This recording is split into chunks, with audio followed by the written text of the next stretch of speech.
வணக்கம் நண்பர்களே, நான் உங்கள் எஸ்பி கார்ஸ். நான் உங்கள் பிரசாந்த். எங்கள் சேனலுக்கு நீங்க ஃபர்ஸ்ட் டைம் விசிட் பண்ணிருந்தீங்கன்னா எஸ்பி கார்ஸ் யூடியூப் சேனலை சப்ஸ்கிரைப் பண்ண மறக்காதீங்க. பக்கத்துல இருக்க பெல் பட்டனையும் கிளிக் பண்ணுங்க. அப்பதான் நாங்க போடுற புது அப்டேட்டான ஒரு சுவாரஸ்யமான இன்ட்ரெஸ்டிங்கான இன்ஃபர்மேஷன்ஸ் வீடியோவாக உங்களுக்கு நோட்டிபிகேஷனா வந்து சேரும். இன்னைக்கு நாங்க ஒரு முக்கியமான ஒரு இன்ஃபர்மேஷன்ஸ் நியூஸ்னு கூட சொல்லலாம். ஏஐ வீடியோ மூலமாக ஒரு ஆக்ட்ரஸ் வாழ்க்கை மாறப்பட்டிருக்கா என்று கேட்டீங்கன்னு சொன்னா ரீசெண்ட் டைம்ல ஒரு சம்பவம் ஒன்று நடந்திருக்கு. ஒன்ஸ் அகைன் வணக்கம் நண்பர்களே, இது உங்கள் எஸ்பி கார்ஸ் யூடியூப் சேனல். இன்னைக்கு நாம பார்க்க போற விஷயம், சமீபத்துல இன்டர்நெட்டையும் சோசியல் மீடியா கலக்கிய சிறகடிக்கும் ஆசை சீரியலின் நடிகை ஸ்ருதி நாராயண பத்தி தான் பேச வந்திருக்கோம். அவங்க ரீசெண்டா ஏஐ மூலமாக அது ஏஐயா இல்ல ரியலான்னு கூட நிறைய பேர் சந்தேகம் இருக்கு. அந்த போட்டோஸ் வீடியோஸ் நீங்க பாத்தீங்கன்னா அது ஏஐ டீஃபேக் இல்லையா, அவங்க சொல்வது உண்மையா, அந்த வீடியோ வந்ததுக்கு பின் சோசியல்ல சமூகத்தோட பார்வை என்ன, அந்த வீடியோ வெளியிட்ட அந்த ஆள் யாரு, பாதிக்கப்பட்ட பெண்ணும் இருவரும் குற்றவாளிகளா,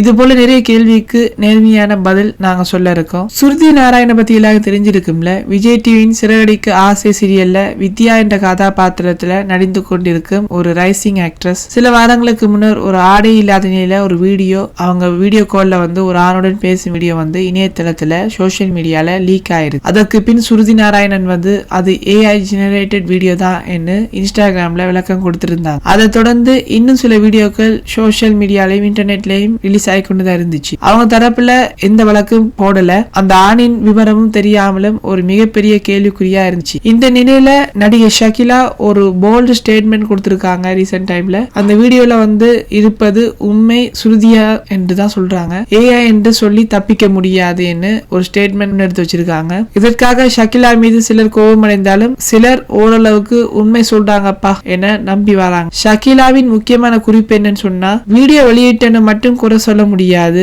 நோலி கேமராவையும் பார்த்து நடந்திருக்கலாம் என்று சொல்றாங்க. இப்ப ரீசெண்ட் டைம்ல இந்த காலகட்டத்துல வீடியோ கால் பேர்ல நிறைய தப்புக்கள், நிறைய வீடியோக்கள் ரிலீஸ் ஆயிருக்கு. தனிப்பட்ட வாழ்க்கை, சில போட்டோஸ் வீடியோஸ் வந்து இப்ப ஒரு நபரை பாதிக்கும் அளவுக்கு சோசியல் மீடியால ஷேர் பண்ணிட்டு வராங்க. இப்ப இந்த நியூஸும் கூட ஒரு கான்ட்ரவர்ஷியலான ஒரு வியூஸ் ஆனாலும் இந்த ஆங்கிள் நாம நேர்மையா பார்த்து புரிந்து கொள்ள வேண்டும். இன்னைக்கு வந்து ஆர்டிபிஷியல் இன்டெலிஜென்ஸை வச்சு டீப் ஃபேக் உருவாக்குறது சாத்தியம்தான். ஆனா அதற்கு ஒரு வரம்பும் இருக்குது இல்ல. ஏஐ வீடியோ மூலமா எலான் மஸ்க் சொன்னதா இப்ப எனக்கு ஞாபகம் வருது. ஒரு முடிவடையாத எக்ஸ்பிரஷன், ரியலிஸ்டிக் மூவ்மெண்ட் குறைவு, ஆடியோ வீடியோ மிஸ் மேட்ச்னு சில விஷயங்களை நாங்க எடுத்து சொல்லலாம். ஒரு ஏஐ இவ்வளவு வித்தியாசம் பாதிப்புல கொண்டு வரும்னு நான் சற்று கூட எதிர்பார்க்கல. இப்ப சுருதிக்கு நடந்திருக்க விஷயம் கூட அப்படிதான். ஆனா சுருதியின் வீடியோல இது எல்லாம் இல்லையாம் என்பதுதான் சமூக சோசியல் மீடியால மூலம் தெரிந்த ஒரு ஒப்சர்வேஷன். அதனால்தான் பலரும் அது ஏஐ இல்ல உண்மையான வீடியோ தான் என்று கருத்து தெரிவிச்சு வராங்க. இப்ப ரீசெண்ட் டைம்ல பெண்கள் மீதான ஆன்லைன் அட்டாக் அதிகம் எங்களால் பார்க்க முடியுது, அதுவும் ஏஐ மூலமா.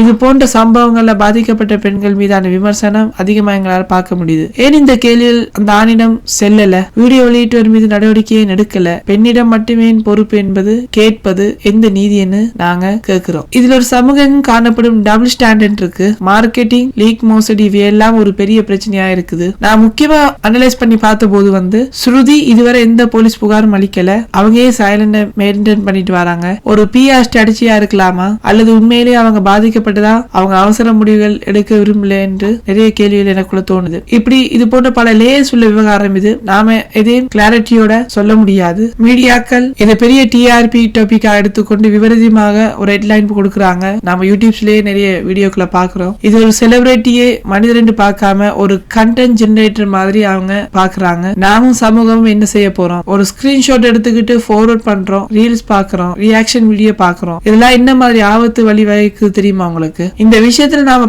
பார்த்து பேச வேண்டிய நேரம் இல்ல. நாம பேச வேண்டியது privacy, digital crime, society reaction, empathy பற்றி. இப்படி தப்பு செய்யறவங்கள, பெண்களுக்கு எதிராக தப்பு செய்யறவங்கள சட்டத்துக்கு எதிராக நாங்க நிறுத்தணும். பெண்களை பாதுகாக்க வேண்டியது ஒரு ஆணின் கடமை. ஸ்ருதிஹாசனின் இந்த வீடியோ உண்மையா பொய்யா என்று எங்களுக்கே நிறைய சந்தேகம் இருக்குது. இப்ப போலீஸ் இன்வெஸ்டிகேஷன், சைபர் கிரைம் மூலமா சில இன்ஃபர்மேஷன் எங்களுக்கும் கிடைச்சிருக்கு. கிட்டத்தட்ட இது உண்மையாவும் இருக்கலாம், நிறைய வாய்ப்புகள் இருக்குது. இந்த வீடியோ பிடிச்சிருந்தா லைக் பண்ணுங்க, ஷேர் பண்ணுங்க. அடுத்த வீடியோ சந்திக்கும் வரை உங்களிடமிருந்து விடைபெறுவது உங்கள் பிரசாந்த்.